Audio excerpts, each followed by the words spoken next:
सुखदेव जी कहते हैं, राजन, यदि भगवान विरादरी देखे होते तो क्या दासी पुत्र विदुर जी के घर पर केले के छिलके खाते? आज विदुर जी महाराज उद्धव जी से मिले हैं, ज्ञानवर्धक प्रसंग है। मैत्रेय मुनि के पास में विदुर जी गए हैं, पूछते हैं भगवान ने अवतार क्यों लिए? पहला अवतार तो बता दिया था, सनक सनंदन सनत कुमार का कथा सुनाई थी कल। दूसरा अवतार है 12 भगवान का। भगवान ने भक्तों की रक्षा के लिए, पृथ्वी की रक्षा के लिए सूअर का अवतार लिया। सूअर जानते हो कितना गंदा है, लेकिन भगवान ने उसका 2 पुत्र उनके गर्भ में थे, दोनों राक्षस थे। कश्यप ऋषि ने श्राप दिया था, कहा था तुम्हें पुत्र तो होंगे लेकिन दोनों राक्षस होंगे। दिति ने कहा कोई राक्षस पुत्र चाहेगा।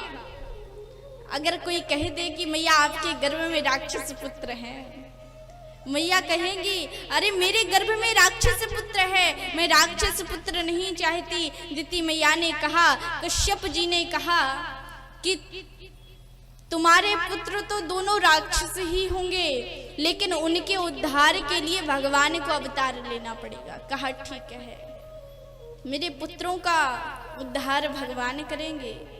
दोनों पुत्रों का जन्म हुआ, एक का नाम है हिरण्याक्ष, दूसरे का हिरण्यकश्यप। हिरण्याक्ष कहते हैं लोभ को और हिरण्यकश्यप कहते हैं अभिमान को। जब पृथ्वी समुद्र में डूबने लगी तो 12 भगवान ने उस पृथ्वी की रक्षा के लिए समुद्र से उस पृथ्वी को निकालने लगे। तभी हिरण्याक्ष आया। जब पृथ्वी डूबने लगी तो सभी मनुष्य देवता आकाश में उड़ने लगे। नारद जी उड़ रहे हैं, दूसरी तरफ से हिरण्याक्ष उड़ रहा है। कहा मेरे बाजुओं में बड़ी खुजली मच रही है, कोई युद्ध करने वाला हो तो बुलाओ। नारद जी ने कहा हम तो बीड़ा बजाते हैं, हमें बीड़ा बजाने के अलावा और कुछ नहीं आता।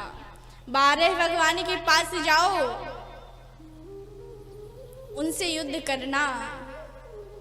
हिरण्याक्ष 12 भगवान के पास में गया, ललकारने लगा उन्हें। 12 भगवान ने देखा मुझे ललकार रहा है, अपनी गदा का प्रहार हिरण्याक्ष के सिर पर किया, उद्धार हो गया उसका।